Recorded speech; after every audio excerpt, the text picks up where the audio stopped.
bem-vindos à aula número 7 de Sistemas Operacionais, a melhor disciplina do curso todo. Yeah! Pessoal, o dia de hoje é dedicado a um assunto muito interessante. É tão legal que eu acho que eu esqueci qual é o assunto de hoje. Alguém me ajuda, pelo amor de Deus. Ah, lembrei! Vamos falar de memória. Pois é. Né? Faz sentido, né? Acontece. Graças a Deus que o computador não vai perdendo a memória com o tempo, né? Quando pifa, pifa de uma vez só. Bom, pessoal, o nosso dia de hoje é dedicado à gerência de memória, né? A alocação de um recurso tão importante para que o computador funcione bem, né? E o sistema operacional, claro, é responsável por administrar bem esse recurso, né? Nós vimos na aula passada a gerência de tempo de CPU. Está em ordem. Né? Primeiro, o recurso mega, super, hiper importante, tempo de CPU, e o segundo recurso mega, super, hiper tão quase importante, que é a memória. Okay? Muito bem. Na aula de hoje, nós vamos ver uma evolução histórica, quase histérica, né? De como foi, né? Como era a alocação de memória e como ela é nos dias de hoje. Okay? Ora, tia Simone, isso é aula de sistemas ou é uma aula de história? Bom, vocês vão ver que é importante ver esses conceitos em sistemas mais simples, para que no momento que eu faça a transição para os sistemas atuais, né, eu consiga passar esses conceitos de uma maneira um pouco mais simples, né, mais fácil.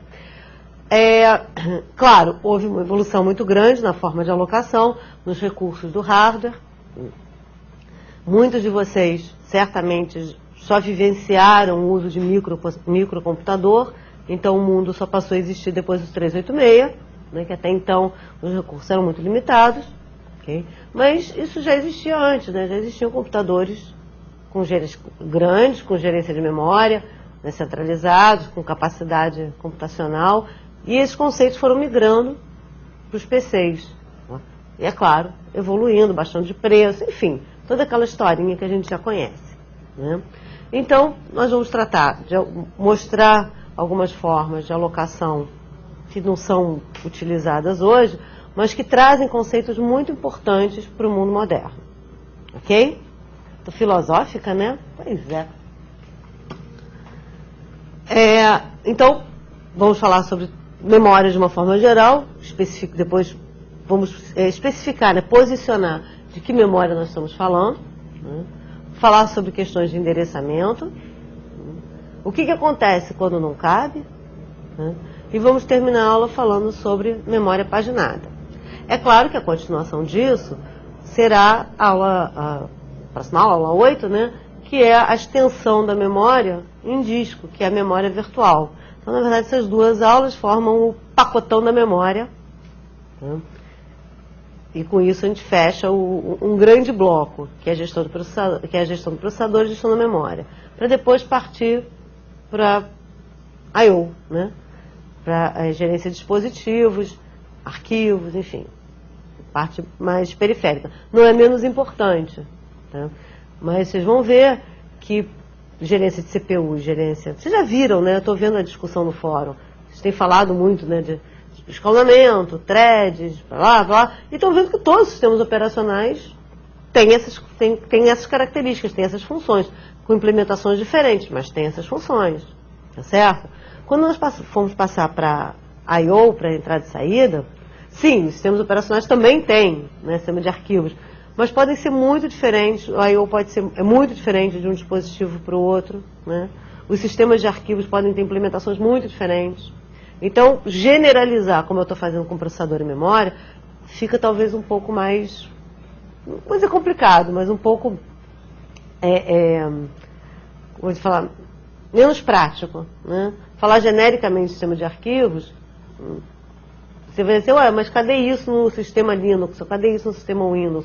Eu tenho que focar um pouquinho mais em cada um dos sistemas. E por enquanto não, né? Processador, gerência de tempo de CPU e memória, claro, tem estratégias diferentes, mas o contexto é o mesmo, né? A lógica é basicamente a mesma para todos. Chega de embromação, tia Simone, e vamos trabalhar, né? Já falou demais. Bom, pimba, mudou. Essa memória, essa ilustração está com os créditos aqui embaixo, né? Eu acho ela bonita, é uma pirâmide, né? É um desenho clássico chamado hierarquia de memória. Todo livro de sistema operacional tem essa tranqueira, né? Tudo que você for ver que fala de memória começa falando de hierarquia de memória. Ora, nós falamos memória como alguma coisa que armazena uma informação, tá certo? Então, cache é memória, registrador é memória, disco é memória, tudo é memória. De que memória nós estamos falando? E aí vem essa pirâmide, que é uma pirâmide também histórica, né? Como falei, todo livro de SO, não, pensei que tivesse barco. Todo livro de SO fala sobre ela, tem esse desenho, e essa aqui foi do meu amigo Piropo, estou dando os créditos, né? Publicou, eu achei bonitinha, diferente, né? Então está com os créditos aqui embaixo, devidamente autorizada a utilizar em aula, tá? Antes que o professor de Propriedade Intelectual, Direito e Ética queira pegar o meu pescoço, está aqui, viu, professor? Está lá embaixo, ok? Bom, nessa pirâmide, nós vamos relacionar os tipos de memória com algumas características, como, por exemplo, tempo de resposta, que algumas pessoas chamam de velocidade, mas não é, né? A memória, a unidade que mede velocidade, não é velocidade, é tempo. É nanosegundo. Nanosegundo é unidade de tempo, né? Então, o tempo que ela demora para responder, né? A capacidade que ela tem de armazenar e de crescer esse armazenamento, tá? E o Viu-Metal, né? Quanto custa cada unidade de armazenamento. Okay? No topo aqui da pirâmide, vamos para cá, no topo aqui da pirâmide,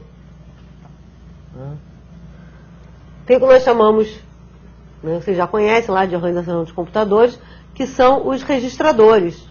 Né? Os registradores ficam dentro da CPU. Então, ninguém faz upgrade de registrador, tá certo? O registrador ele faz parte do projeto lá do processador. São memórias, estão no topo da pirâmide, porque elas são memórias absolutamente rápidas, né, porque estão ali dentro. Né? De fato, a CPU processa os dados que estão no registrador, né? A CPU só fala com os registradores, ela, de alguma forma, tem que trazer aquela informação que ela precisa para dentro do registrador. Né? Não faz sentido eu falar de preço, né, porque eu não faço upgrade, eu não posso aumentar a quantidade de registradores num determinado equipamento. Né? Mas, certamente, quanto mais registradores tiver, mais caro será o teu processador. Né? Então, fazer uma atualização com mais registradores é uma atualização muito cara, embora não seja possível para o consumidor final. Tá certo? Ainda na classificação de memória interna, eu tenho a memória cache, cuja forma correta de falar, embora eu tenha falado cache, é memória cachê, mas é força do hábito, né? A pronúncia correta é cachê. A memória cachê, ela pode estar encapsulada junto com o processador ou fora. Né? Você tem vários níveis de memória. É uma memória intermediária, né, entre o processador e a memória principal, tá certo? Que é a nossa memória que está aqui embaixo, né? Ainda dentro das memórias internas, que é o que vai ser o alvo do nosso estudo. Ora, tia Simone, você não vai falar de memória cachê? Não, porque vocês já viram em organização de computadores que a memória cachê ela é gerenciada totalmente por hardware. Tá? O sistema operacional não sabe que memória cachê existe. Né? Se você tem, se o seu computador, se você puder desligar a memória cachê do seu computador, né? Claro, vai ficar mais lento, mas o sistema operacional não muda em nada os seus critérios de gerência. Né? Toda vez que um programa tenta acessar, né, precisa de fazer alguma leitura, ele faz na memória, alguma escrita ele faz na memória, tá certo? Agora, o controlador vai interceptar essa tentativa de leitura ou escrita, né, e verificar se aquela informação consta nessa memória cachê, que é mais pertinho do processador. Tá? Então, todo esse mecanismo é feito por hardware. O sistema operacional não sabe que essa memória existe. Okay? Bom, finalmente chegamos aqui na memória RAM, né? Que não é uma memória mulher do sapo. Vale aqui alguns comentários. Primeiro, RAM significa Random Access Memory, ou seja, memória de acesso aleatório. É muito comum você ver nos livros memória ROM versus... Nos livros não, menos, né? Mas, assim, internet, e alguns blogs, né? Vale comentar, gente, blog não é material de estudo, ok? Exatamente que seja o blog de algum ser, né? Um profissional da área conhecido, por exemplo, meu amigo Piropo, né? Que certamente não vai escrever nenhuma bobagem. Mas se você não sabe quem é a pessoa, não faz sentido você confiar naquilo que o ser escreveu, né? Vamos procurar autores conhecidos, né? Então, é muito comum você encontrar por aí, né, RAM versus ROM. Ou é RAM ou é ROM. São conceitos diferentes. Okay? RAM é memória de acesso aleatório. Significa que eu posso ler, escrever em qualquer sequência, em qualquer posição. Tá? O termo RAM, ele vem em contrapartida às fitas de acesso sequencial. Antigamente, vocês já devem ter visto aqueles filmes mais antigos de ficção científica, né? Que aparecia aqueles computadores com aquele monte de rolos no fundo, né? Cheio de luzinha, rodando para um lado para o outro, rodando. Aquilo ali era o processamento, né? A fita era lida e processada sequencialmente. Vocês lembram da fita cassete? Como é que você chega na música, né? Você tem que ler sequencialmente até chegar na posição que você quer. Como é que você lê um disco de vinil? Se é que alguém lembra do que é isso. Pega lá e bota na posição que você quer. Tá certo? Então, RAM significa que eu posso ler, escrever em qualquer posição, em qualquer ordem. Né? E ROM significa Read Only Memory, ou seja, memória somente de leitura. Né? Não tem nada a ver com acesso aleatório. Okay? A memória ROM é aquela memória que não pode ser escrita por nós, pobres mortais. Ela vem gravada de fábrica. Antigamente, o chip de BIOS era uma memória ROM. Então, ele vinha gravado, né? E eu não podia escrever nada ali. Hoje, é uma variação disso. Eu posso alterar VPROM, EPROM, enfim. Eu vou partir para uma outra seara. Tá? Mas hoje, eu flash, que eu posso gravar por software aquela memória. Okay? Então, o que nós chamamos de memória RAM, o termo mais moderno para isso é chamar de memória principal. Né?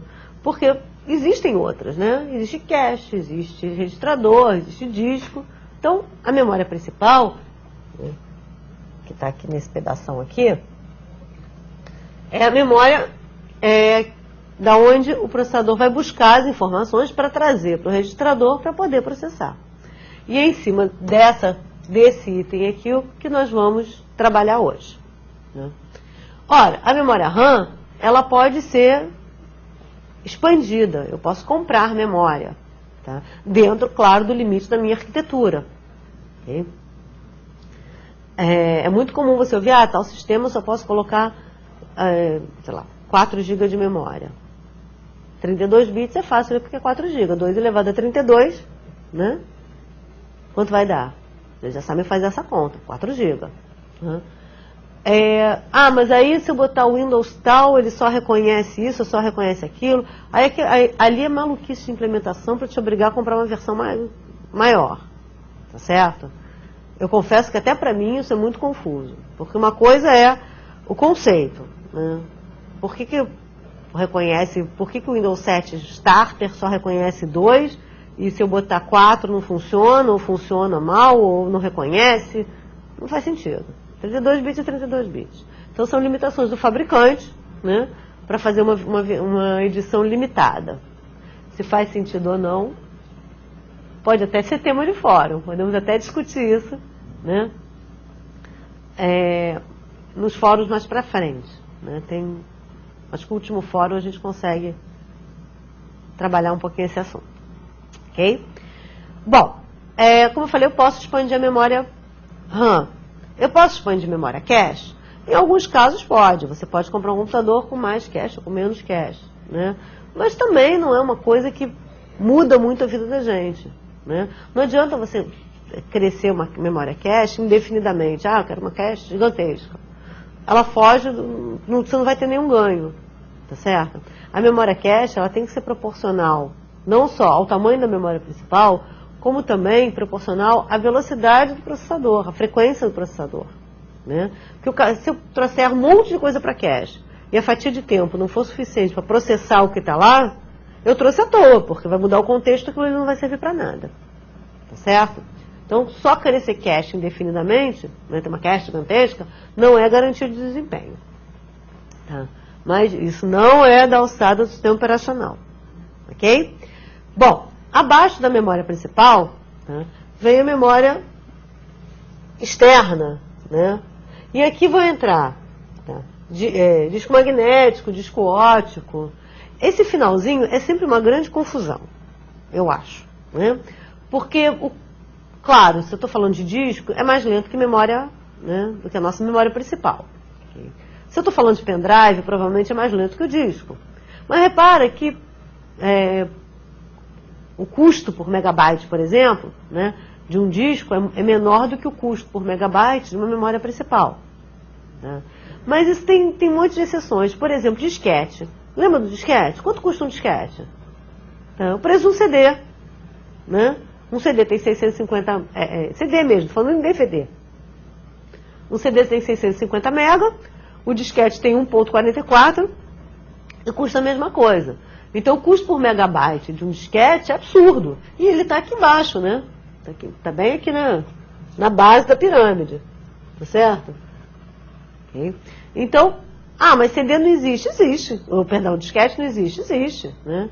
Tinha umas fitas, uns discos chamados Zip Disk. Só para lembrar o nome. Zip Disk. Aula de memória eu esqueci, para variar.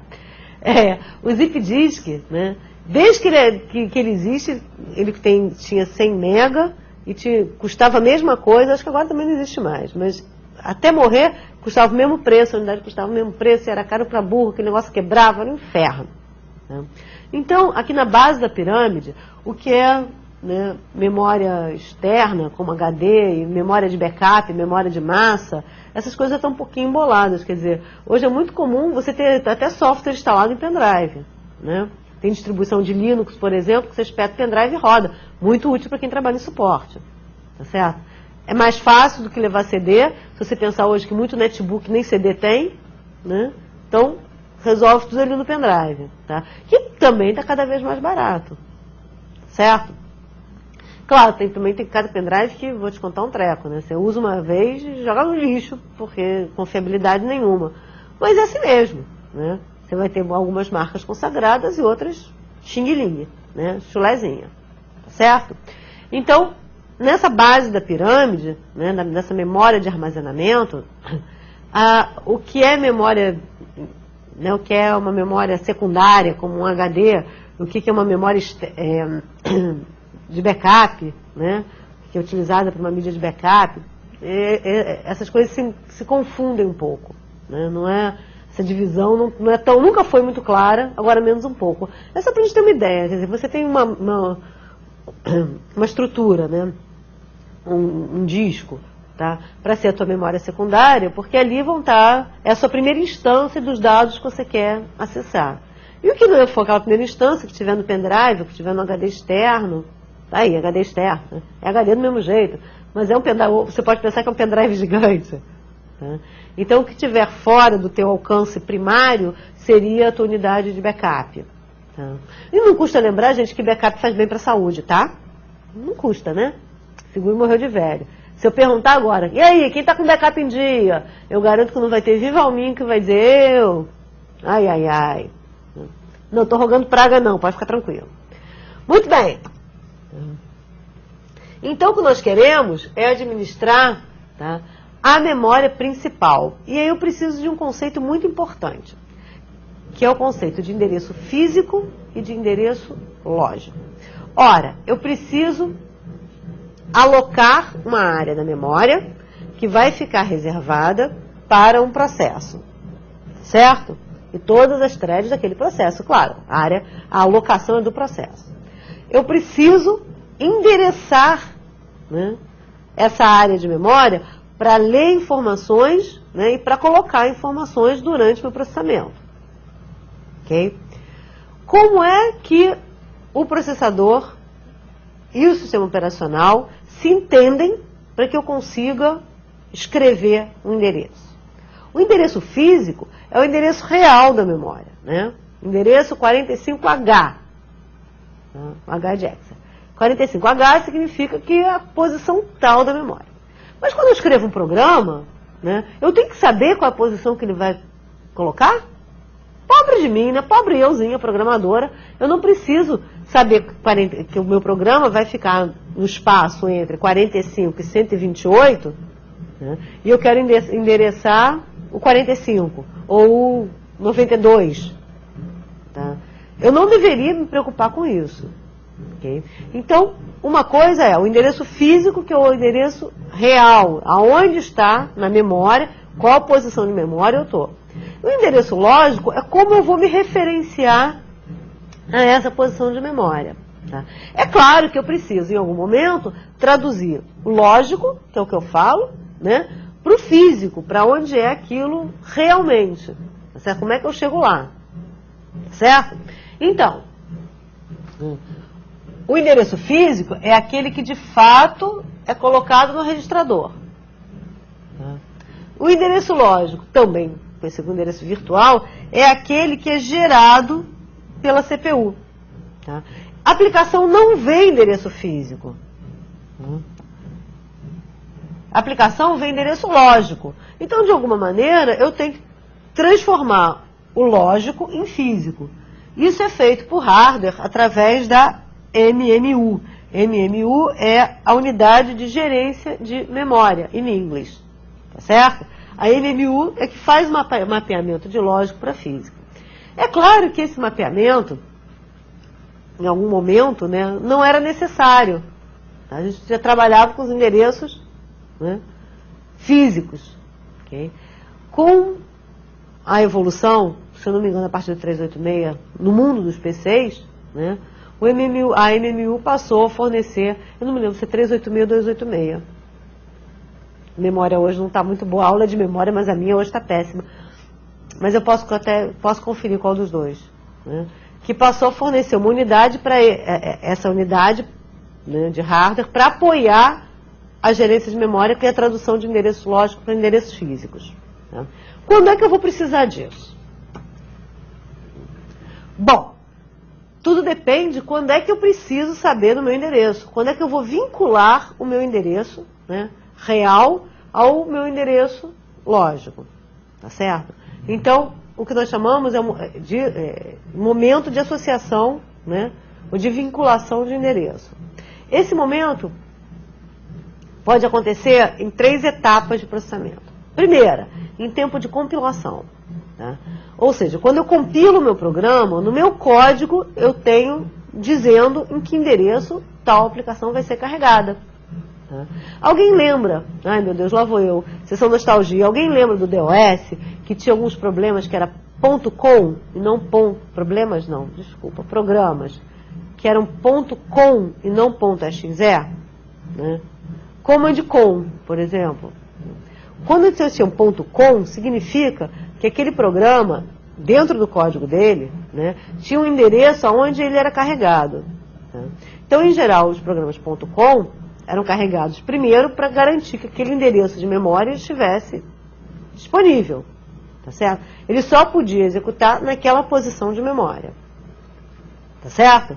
Então, a BIOS, por exemplo, ela tem que, quando ela é carregada, né, num determinado endereço tem que ter o 55A, né, para garantir que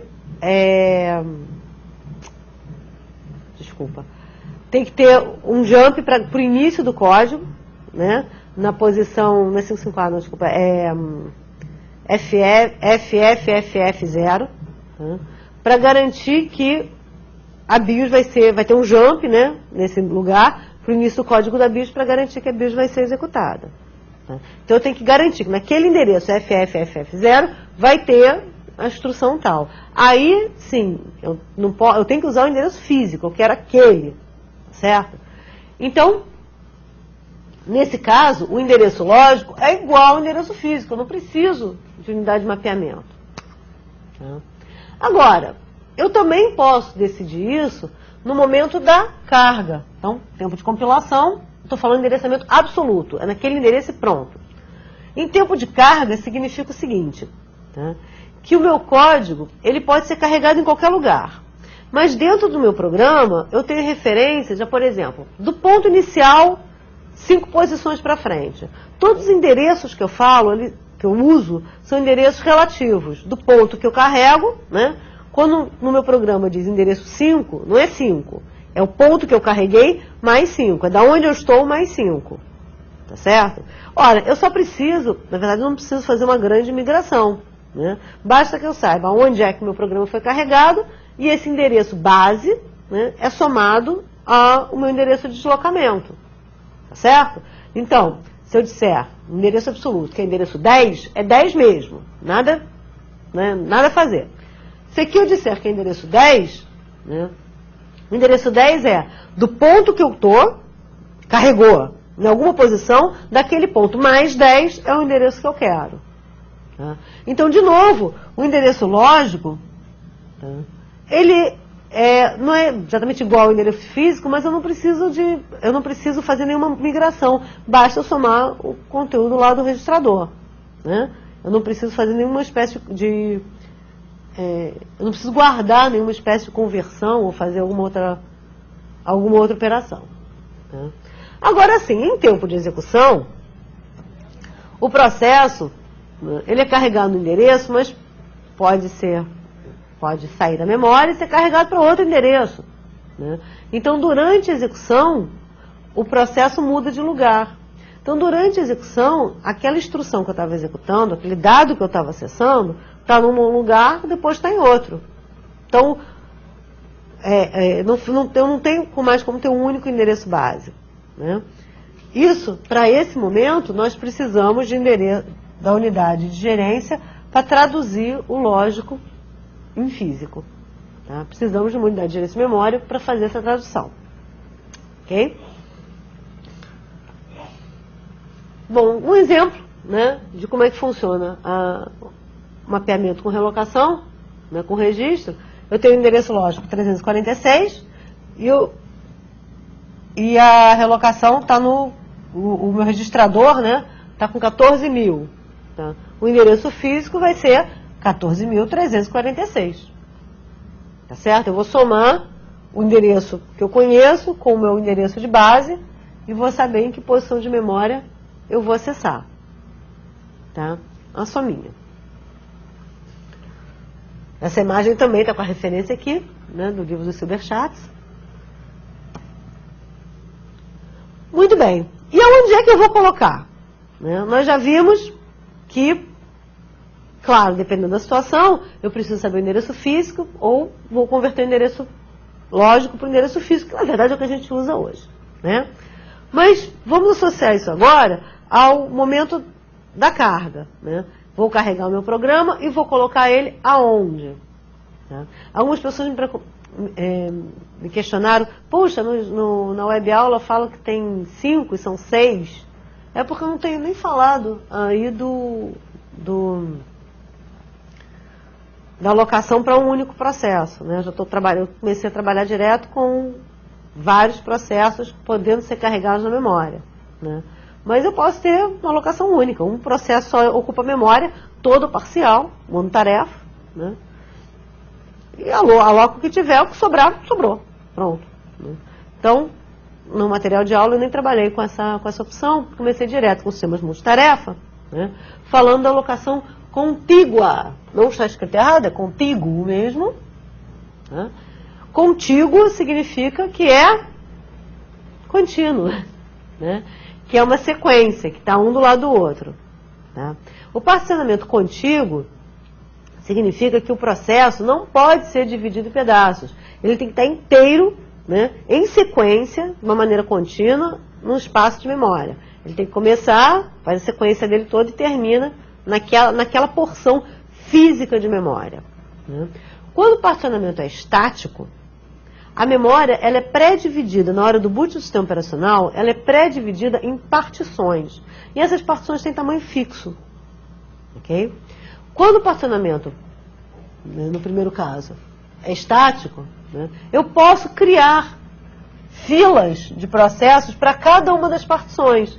Então, vocês estão vendo aqui na partição 1, né, eu tenho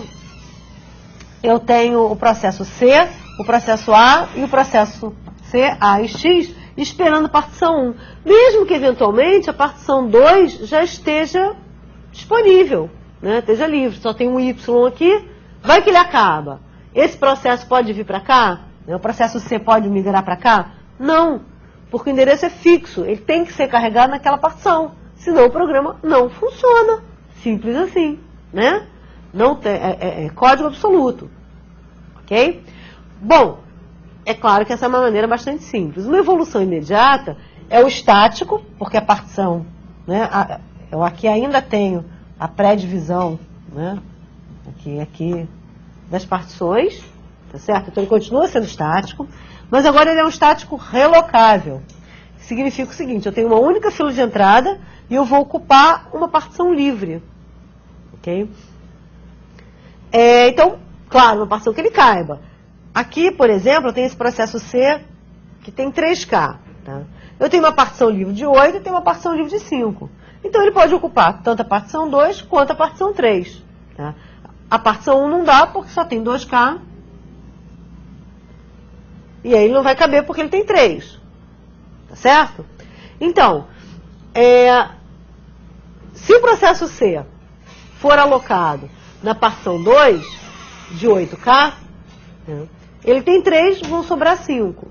Se ele for para a partição 3 de 5K, ele tem 3, vão sobrar 2. Essa sobrinha dentro da partição não pode ser usada por nenhum outro processo.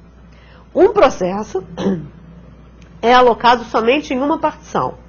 Tá? E uma partição é alocada somente para um processo. Ok?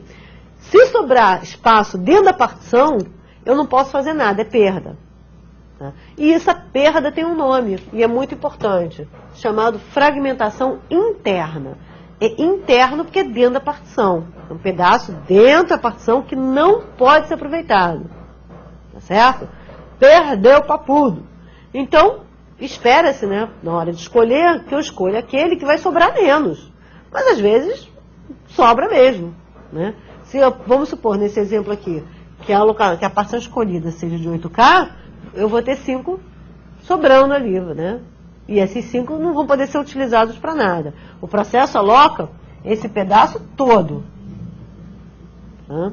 Sobrar ali dentro, sobrou. Então, às vezes, você vê que poderia haver, né, memória disponível, mas que não pode ser utilizada.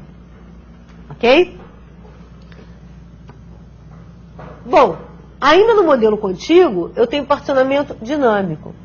Nesse modelo, a alocação ela é feita sob demanda, ou seja, aqui eu tenho um processo B executando, um processo D, alocado, né, executando alocado, e aqui eu tenho uma partição de 5 e uma partição de 2. Ora, por que se formou uma partição de 5 aqui? Porque provavelmente aqui eu tinha um processo maior, esse processo terminou, veio um outro menor e ocupou só isso. E aí sobrou esse pedaço aqui. Né? É uma sobra.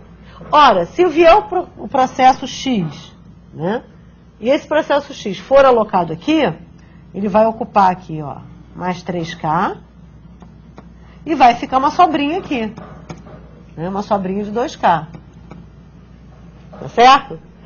Essa sobrinha pode ser aproveitada, por exemplo, pelo processo A, que vai dar uma sobrinha menor. Ou o processo A pode ser alocado aqui embaixo. Tá?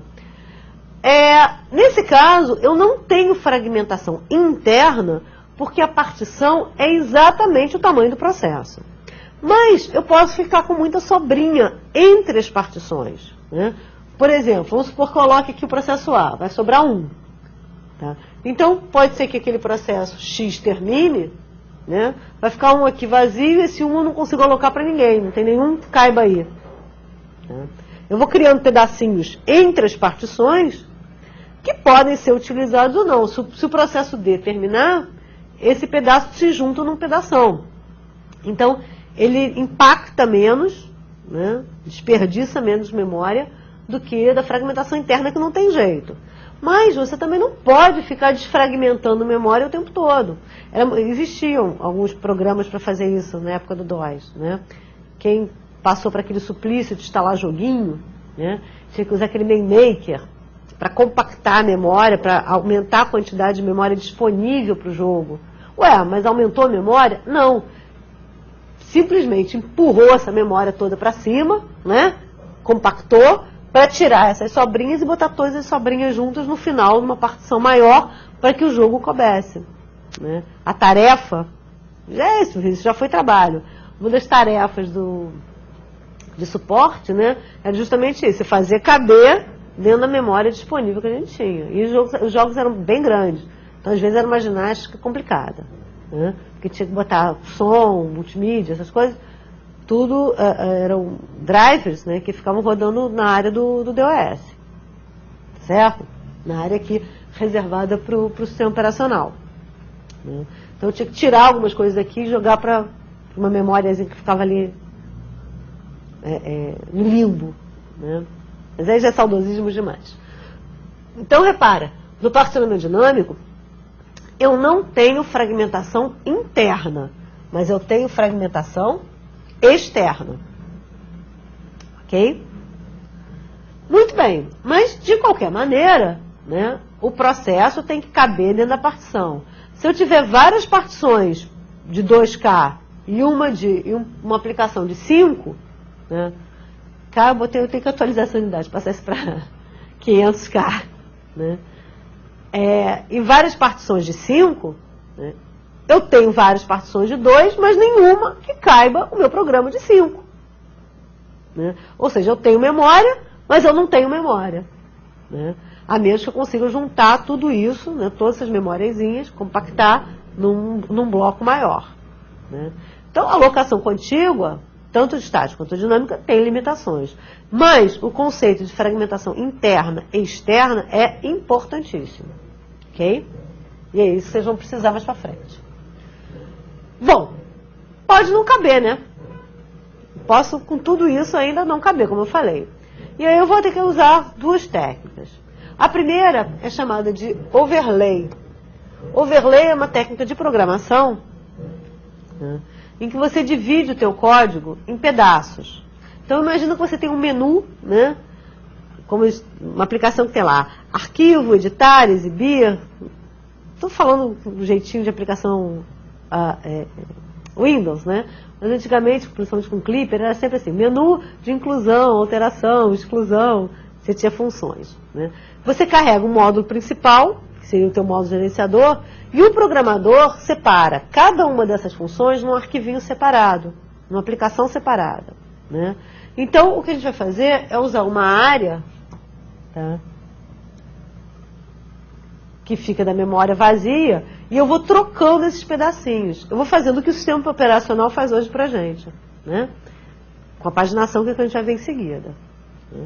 Eu carrego o módulo de gestão, né, seria o meu módulo principal, e esse módulo me permite ir trocando os pedacinhos, né, sobrepondo os pedacinhos da minha aplicação nessa área de memória que fica livre. Tá? Então, se o programa tem 5K e a partição tem 2, eu carrego 1 e deixo 1 para fazer overlay, por exemplo. Tá? E aí eu tenho que diminuir até caber. Né? Fica na mão do programador ter que gerenciar a memória. Olha que inferno. Quem, né, estiver aqui me vendo, me ouvindo, e já trabalhou com Clipper, certamente, né, já teve que fazer algumas tarefas de overlay, porque qualquer programinha em Clipper ficava gigantesco que não cabia nos limites de memória do DOS. Bom, isso é se a aplicação não couber. Agora, e se eu tiver muito processo e esses processos não couberem na memória? Né? Nós vimos lá no escalonamento que o processo tem que ser admitido na memória, lembra? Né? Fase inicial, admite o processo, né? A fase de início. E eu falei para vocês, que a gente ia ver isso mais tarde, que essa fase de admissão, hoje, ela é simplesmente criar as tabelas. Né? Criar a tabela de processo, quer dizer, inserir aquele processo na tabela de processo e criar a estrutura do processo, alocar memória e tal. Mas, nos sistemas mais antigos, eu também tinha que checar se existia memória ou não.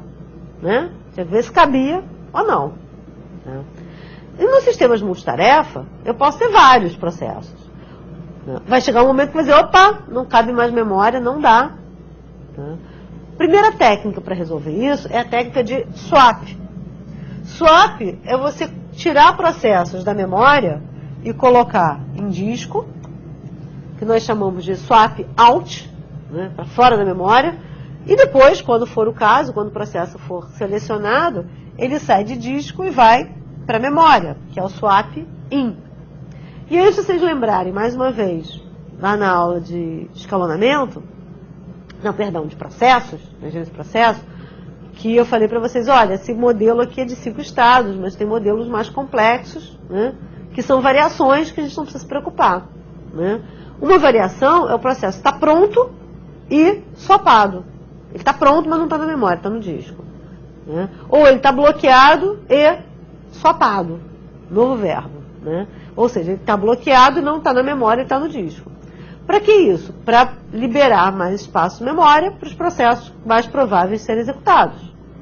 Certo?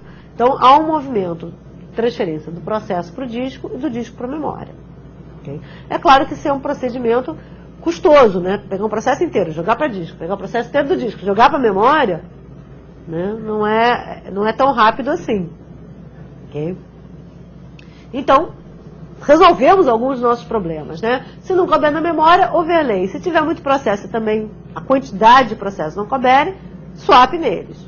Repara que são coisas diferentes. Aqui eu estou ligando o tamanho do processo, né? Estou picotando o meu processo, e aqui eu estou trabalhando com a quantidade de processos, né? Pegando o processo inteiro e jogando para disco, pegando o processo inteiro do disco e jogando para memória. Certo? Certo, mas cansa muito. Ai, não, muita canseira isso aqui. Vamos fazer uma coisa melhor? Memória paginada. Big. Tá? Memória paginada é uma técnica muito interessante.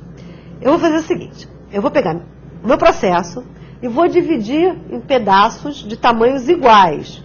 Lembra que vai lembrar um pouco a questão da alocação estática, mas é uma versão muito melhorada disso.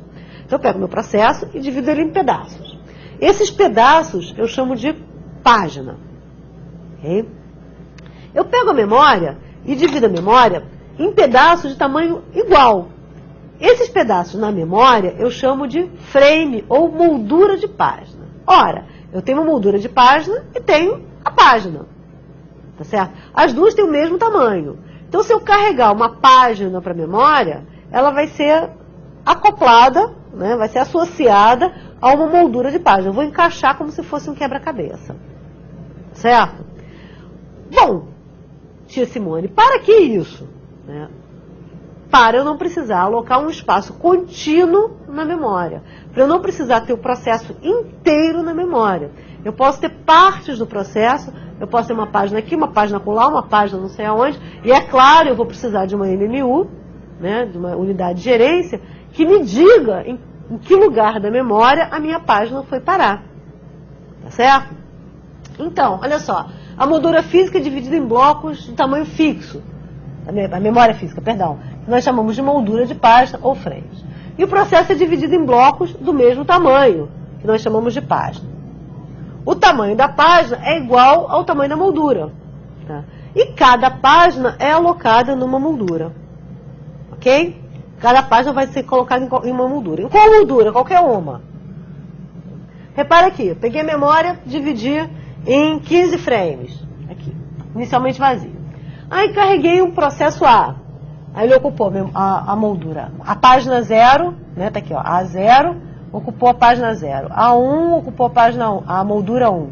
A2, a moldura 2. E a página A3 ocupou a moldura 3. Aí carreguei o processo B. O B0 ocupou a página, né? B0 ocupou a moldura 4. E assim sucessivamente. B1 a 5, B2 a 6. Carreguei o processo C. Por enquanto tá beleza, né? Tá seguido, ótimo, maravilha. Aí carregou aqui, ó. C0, esse C1, quer dizer, página 0 do processo C, página 1 do processo C, página 2 do processo C, página 3 do processo C. Eis que, de repente, acabou a B. Né? Liberou aqui, ó. Essas 3 páginas aqui foram liberadas. E aí eu quero carregar o processo D. O processo D, ele pode ser carregado aqui, olha, D0, D1, D2, opa, não cabe mais. Então continua aqui, ó, D3, D4, não precisa estar seguido. Antes, né, se eu precisasse de um espaço contíguo, esse espaço daqui não seria suficiente. Mas eu não preciso. Eu coloco uma página em cada moldura e depois continuo nas páginas que estiverem livres. Então, é um limitador a menos, né? Tendo espaço na memória, a página cabe. Depois nós vamos ver na aula que vem, memória virtual, que e se acabar a quantidade de molduras? Também tem o que fazer, claro, né? Para isso serve a memória virtual. Então, há um problema, que é a fragmentação interna, mas é somente na última página. Repara, o meu processo é dividido em tamanho fixo. Então, imagina que eu tenho uma página de 4K. Se meu processo tem 12K, ele vai ocupar 3 páginas cheias. Agora, se meu processo tem 15K, né, ele vai ocupar as 3 páginas cheias e mais um pouquinho da 4ª página. Mas como 15 é menor que 16, ele não vai ocupar a última página totalmente. Tá certo? Ele vai ocupar um pedaço da última página. Então, esta última página pode ter, sim, né, fragmentação interna.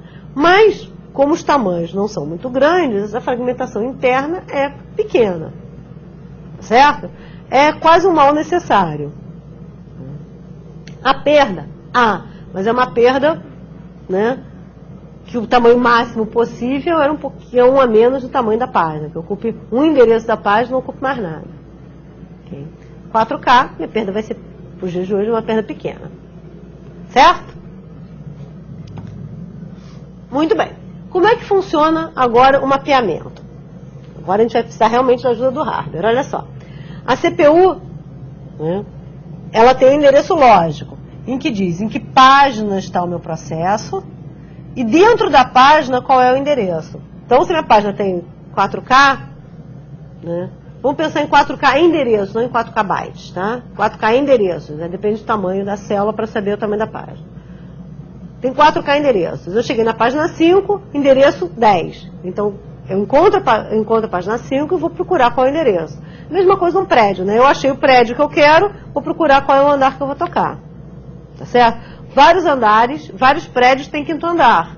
Mas do prédio 25 dessa rua, 5º andar. Tá? Então, identificar o prédio é identificar a página. Identificar o endereço é identificar o andar daquele prédio. Então, eu tenho o meu endereço de página. Eu vou usar uma tabela de páginas que tem que ser mantida pelo hardware, que associa cada página a um frame. Né? Na hora que eu carrego a página na memória, eu digo, olha, em que moldura ele está. O deslocamento é o mesmo, né, como está vendo aqui no desenho. Por quê? Eles têm o mesmo tamanho. Então, o 5º endereço a partir do início da página equivale ao 5º endereço a partir do início do frame. Né? Está mapeado um no outro. Tá certo? Então, são equivalentes. Como é que a gente vai traduzir, né, esse endereço? Eu vou ter uma quantidade de bits aqui, que vai me dizer, aqui é o endereço de 16 bits. Estou dizendo que 6 vão ser para a página e 10 para o deslocamento. Tá certo? Então, se esses 6 aqui são para a página, tá, são 6 bits para a página, significa que o endereço que eu quero está na página 1, que é 0000001. Tá? Aí eu vou aqui na página 1, na tabela, né, e digo, página 1, cadê você? Opa, tá aqui, ó. Isso aqui equivale a endereço físico 6. Significa que eu estou no frame número 6. Dentro do frame número 6, em que endereço eu estou? Eu estou nesse endereço aqui dado pelo offset, que é igual. Então, agora o meu endereço físico, eu tenho endereço, né, aqui, ó. Eu sei qual é a minha página, é 6, e dentro da página qual é o deslocamento, que é igual ao que estava no endereço lógico. Tem que ser igual. Tá? É claro que a quantidade de bits para o endereço lógico não é a mesma da quantidade de bits para o endereço físico. Para o offset, é a mesma coisa. Tá?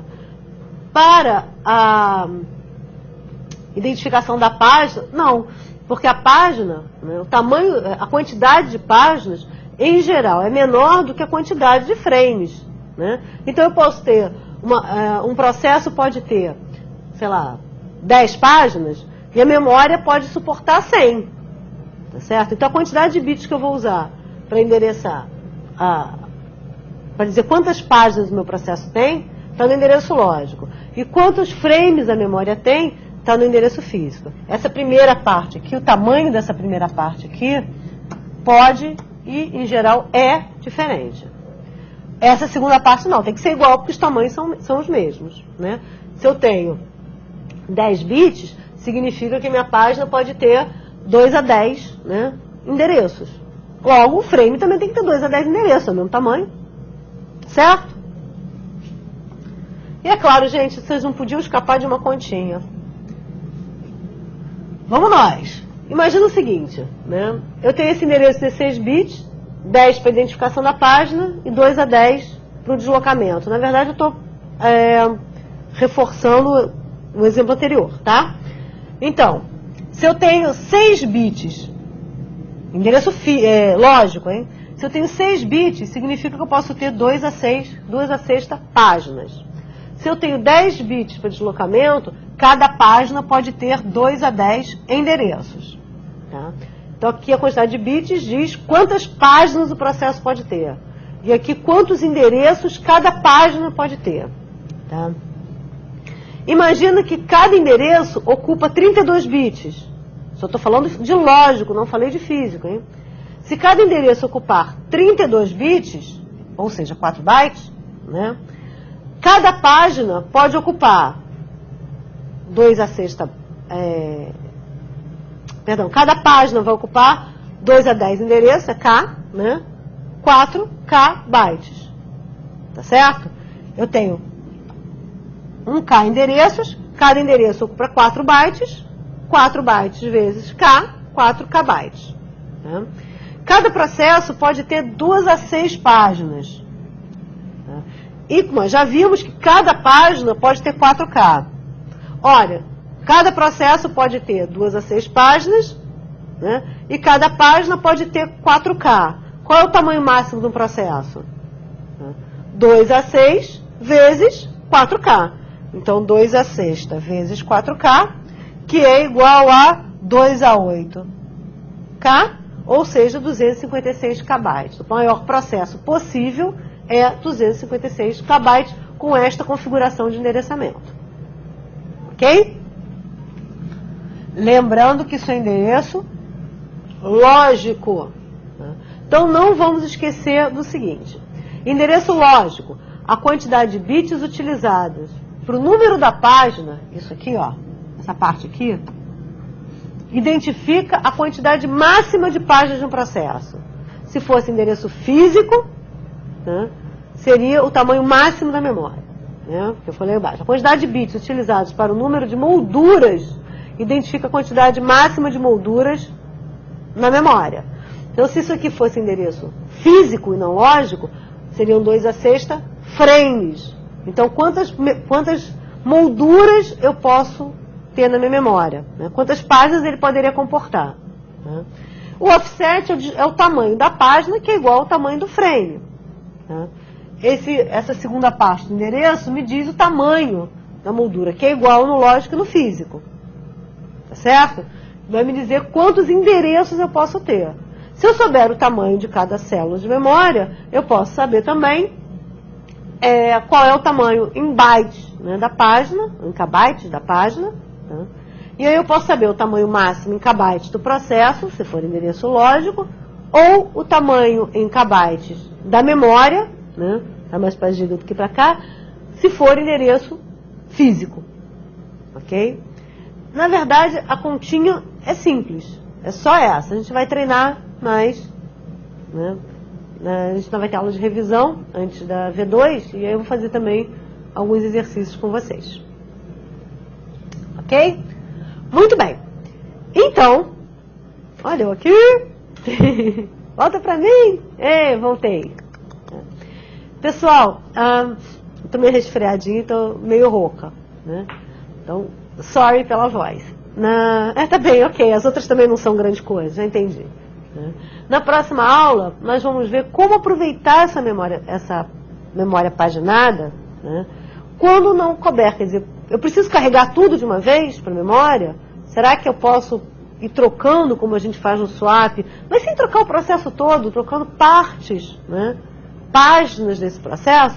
Podemos. Logo, a nossa próxima aula vai ser sobre memória virtual. Vejo vocês lá, então. Beijo para todos.